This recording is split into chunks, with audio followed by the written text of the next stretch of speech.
Hey there, amazing listeners! Welcome to Classroom Conversations, where we talk about teaching, learning, and everything in between. I'm DK, and today we're tackling one of the most exciting, transformational topics in education: differentiated education, or DE. Now, before you roll your eyes and think, oh great, another fancy educational term, let me say this. Differentiated education is like the Swiss Army knife of teaching.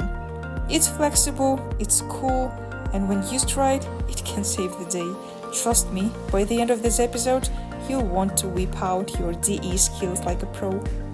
So, okay, what exactly is differentiated education? Let's start with a quick analogy. Picture this. You are at an all-you-can-eat buffet. There is sushi, pizza, tacos, vegan options, and even that one dessert nobody can pronounce but everyone loves. Now imagine someone comes along and says, sorry, everyone can only eat mashed potatoes tonight. Sounds ridiculous, right? That's how traditional one-size-fits-all teaching feels to many students. Differentiated education is the buffet. It's about giving students choices and options that meet their learning needs, not just stuffing everyone with the same dish. Fun fact, did you know that even in ancient Greece, philosophers like Socrates used different methods to engage their students? Some got probing questions, others got hands-on demonstrations. Turns out, differentiation is older than your grandmother's meatloaf recipe. Let me tell you about a kid named, let's say, Sarah. There are pseudonyms because we're following ethics. She was in 8th grade, and math was her nemesis. Seriously, numbers gave her nightmares. She called fractions the evil pizza slices. But her teacher, Mr. Paddle, saw something others didn't. He noticed Sarah was a killer artist. So instead of making her slog through boring worksheets, he asked her to draw a comic strip about dividing fractions. Guess what? Not only did Sarah get fractions, but she also aced the next test. Why? Because the lesson was tailored to her strengths and interests.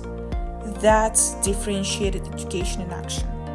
Here's a quick love for you. Why was the math book always stressed? Because it had too many problems. Okay, but admit it, you smiled.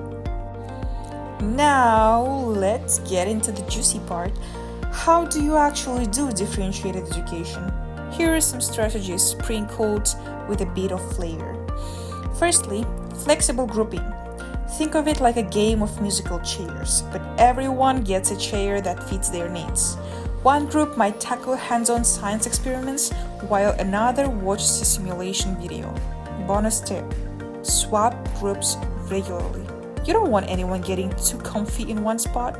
The second one, choice boards. This is like creating a Netflix menu for learning. Students can choose what feels right to them. For example, in an English class, one kid might write a rap about Shakespeare while another creates a short film. Either way, they're learning and having a blast doing it. And finally, tiered assignments. Picture this. You are at the gym. I know, painful visual for some of us. Some people are lifting heavy weights, others are using resistance bands, and a few are just stretching in the corner, but everyone's working towards the same goal, getting stronger. That's what tiered assignments look like. Interesting fact, research shows that students in classrooms using differentiated education strategies show higher engagement and better academic outcomes. But there's the kicker.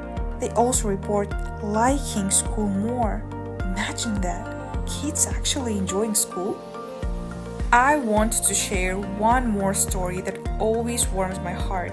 There was a teacher, Miss Andrews, who had a student named, let's say, James. James was a quiet kid, always sitting in the back, doodling in his notebook. Most teachers would have told him to put the notebook away, but not Miss Andrews. She leaned into his interest.